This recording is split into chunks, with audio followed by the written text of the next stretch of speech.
سوچو ایک دنیا جہاں پہلی بار لکھائی، قانون اور سٹیز کریٹ ہوئی، لیکن پھر وہی لوگ اچانک ہسٹری سے کیسے غائب ہو گئے۔ لیکن سوال یہاں پر یہ ہے کہ آخر یہ تھے کون؟ یہ کوئی عام قوم نہیں تھی، یہ وہ لوگ تھے جنہوں نے تاریخ میں پہلی بار ایک مکمل تہذیب کو جنم دی۔ یہ لوگ آج سے تقریباً 6000 سال پہلے میسوپوٹیمیا کی زرخیر زمین پر آباد تھے، یعنی آج کا موجودہ عراق۔ یہ کہانی ہے سومیرینز کی۔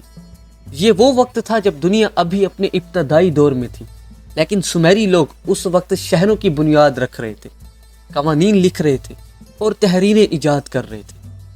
سوچیں، جب باقی دنیا ابھی شکار اور بقا کی جنگ لڑ رہی تھی، اس وقت سومیری لوگ ایک منظم معاشرہ بنا چکے تھے۔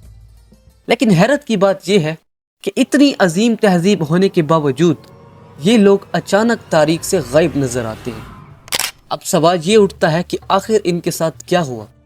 کیا یہ ختم ہو گئے یا پھر وقت کے ساتھ دوسری تہذیبوں میں ضم ہو گئے؟ اس کہانی میں اصل راز آپ کو آگے جا کے ملے گا، لیکن یہاں سے کہانی شروع نہیں ہوتی بلکہ بدل جاتی ہے۔ دوستو، سومیری لوگ شہر بنانے سے پہلے چھوٹے چھوٹے دیہاتوں میں رہتے تھے، کچی مٹی سے ایک جھونپڑی سی بناتے تھے اور زیادہ تر دریائے دجلہ اور فرات کے کنارے رہ کر قدرتی زمین سے فائدہ اٹھاتے تھے۔ یعنی آغاز میں کوئی شہر نہیں تھا ان کے پاس، صرف بکھری ہوئی آبادیاں تھیں۔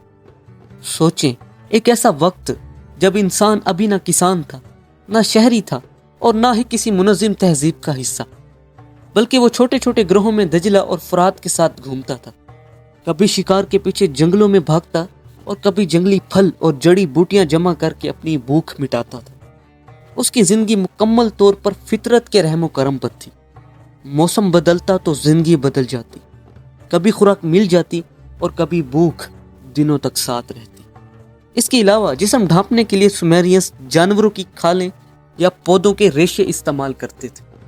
جب ابھی ایجپٹ اور گریس بھی پوری طرح وجود میں نہیں آئے تھے، تب سومیری لوگ شہر بنا رہے تھے، لکھنا سیکھ چکے تھے اور قانون بنا رہے تھے۔ دوستو، سومیری لوگ دنیا کی سب سے پرانی تہذیب سومیرین سیولائزیشن کے رہنے والے تھے اور تقریباً 6000 سال پہلے وجود میں آئے۔ سومیری لوگ جس دور اور علاقے میں رہتے تھے اسے عام طور پر قدیم میسوپوٹیمیا کی تہذیب کہا جاتا ہے۔ یہ علاقہ آج کے عراق اور اس کے آس پاس کے حصوں پر مشتمل تھا، جہاں دریائے دجلہ اور دریائے فرات بہتے تھے۔ لفظ میسوپوٹیمیا اس کا مطلب ہے دریاؤں کے درمیان زمین۔ یہ دنیا کی سب سے پہلی تہذیبوں میں سے ایک ہے۔ انہوں نے شہر، تحریر، کیلنڈر، قوانین، مندر اور زیگوریٹس ایجاد کیے۔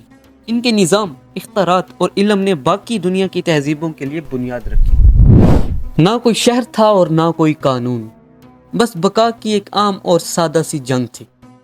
وقت گزرتا گیا اور گزرتے وقت کے ساتھ ساتھ ان لوگوں نے کھیتی باڑی سیکھ لی۔ جب کھیتی باڑی سیکھ لی تو سب کچھ بدلنے لگا۔ اب خوراک صرف شکار پر ڈیپینڈ نہیں تھی، بلکہ اب زمین سے مستقل اناج حاصل ہونے لگا۔ لیکن سومیریز نے کھیتی باڑی سیکھ تو لی، مگر مسئلہ ختم نہیں ہوا، بلکہ اصل مشکلیں یہیں سے شروع ہوئی۔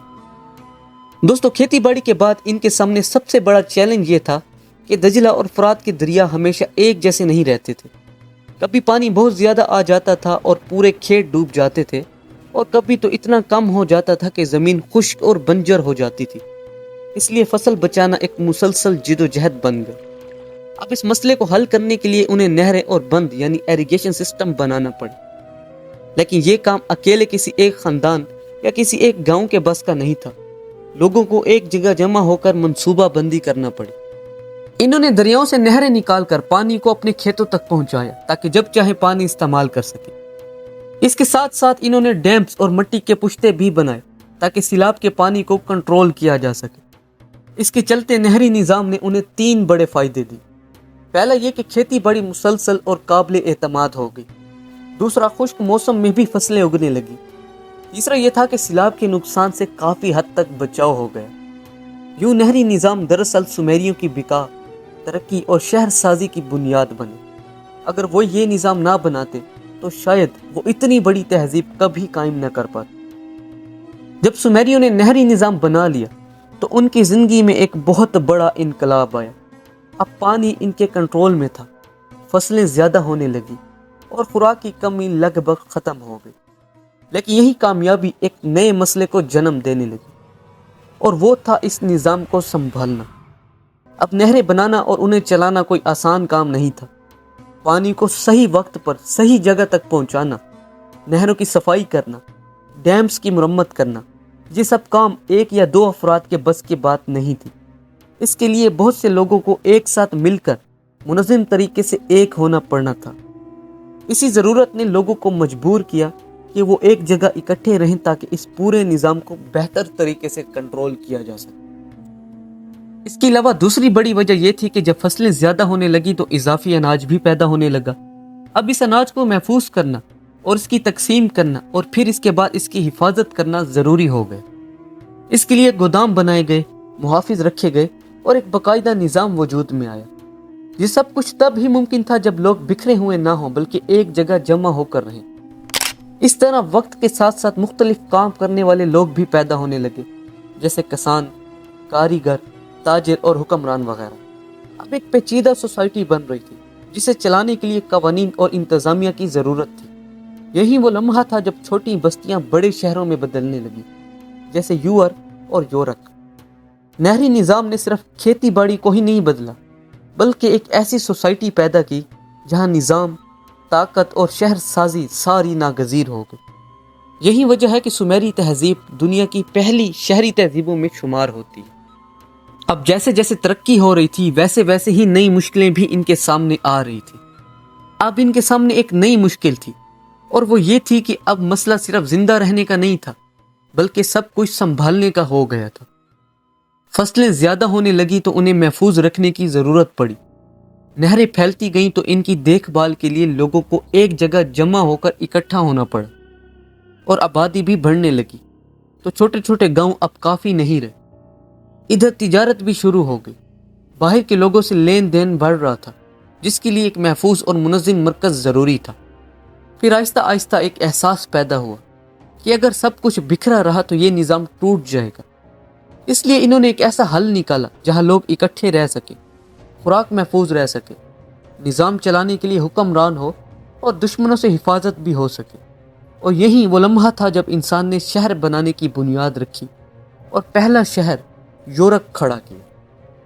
لیکن سوال یہاں پر یہ ہے کہ انسان نے تاریخ کا پہلا شہر آخر کیسے کھڑا کیا؟ ریسرچرز کے مطابق دنیا کے ابتدائی اور سب سے نمایاں شہروں میں سے ایک یورک شہر تھا، جو تقریباً 4000 سے 3000 سال پہلے کے درمیان ابھرا، اور اسے اکثر دنیا کا پہلا حقیقی شہر کہا جاتا ہے۔ یہ شہر آج کے عراق میں دریائے فرات کے قریب واقع تھا۔ اس شہر کی خاص بات یہ تھی کہ یہاں بڑے بڑے مندر، گودام، بازار اور رہائشی علاقے منظم انداز میں موجود تھے، جو ایک مکمل شہری زندگی کی علامت تھے۔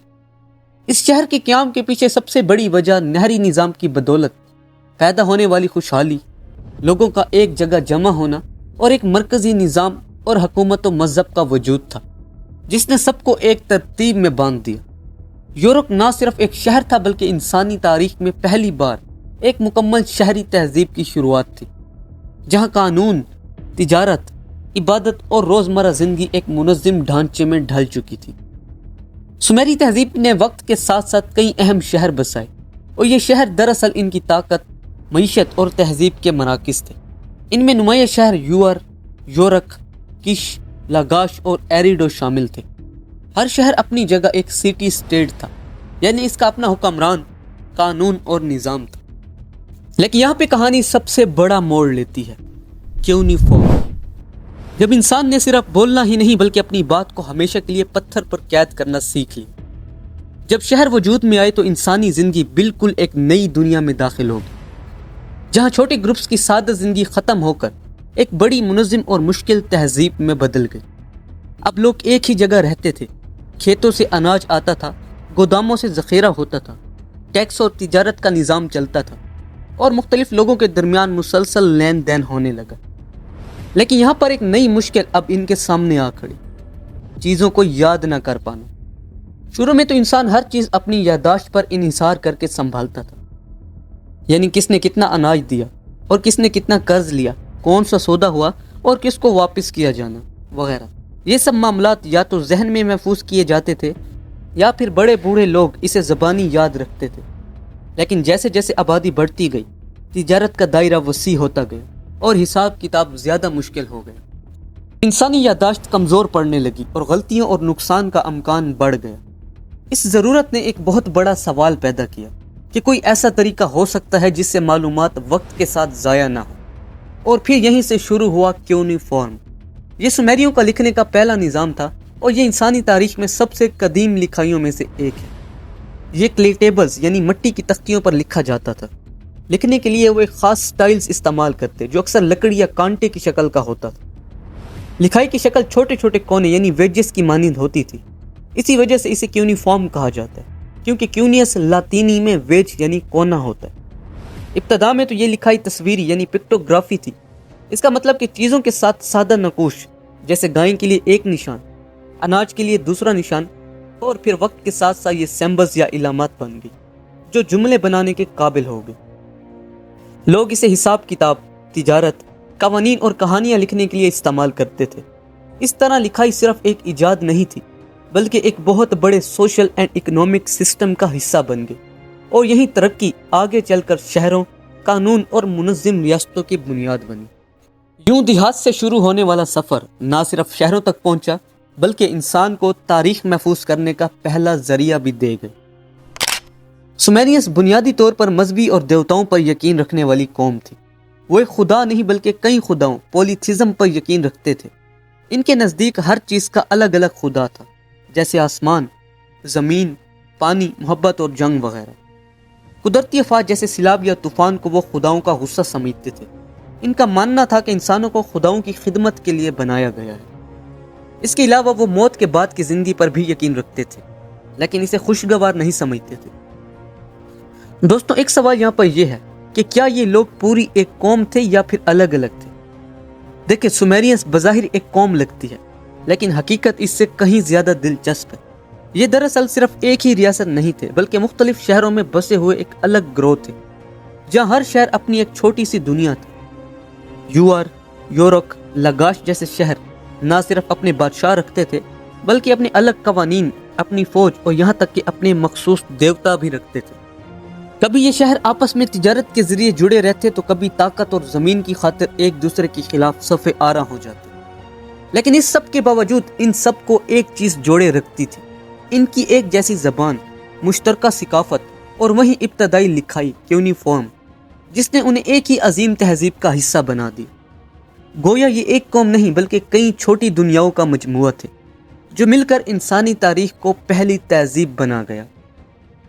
اور یوں وہ لوگ جنہوں نے پہلی بار شہر بسائے، قانون بنائے اور الفاظوں کو مٹی پر نقش کیا، خود وقت کے اندھیروں میں کہیں گم ہو گئے، لیکن ان کی چھوڑی ہوئی نشانیاں آج بھی زندہ ہیں۔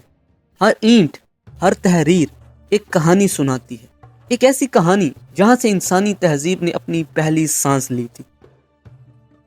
دوستوں، اگر آپ تاریخ کے ایسے ہی چھپے ہوئے راز جاننا چاہتے ہیں تو سبسکرائب کر کے اس سفر کا حصہ بن جائیں، کیونکہ ابھی بہت سی کہانیاں باقی ہیں جو وقت کی دھول میں دبی ہیں، اور وہ دھول ہم ہٹائیں گے۔ ملتے ہیں کسی ایسی ہی ویڈیو میں، تب تک کے لیے اپنا بہت سارا خیال رکھیے گا۔ خدا حافظ۔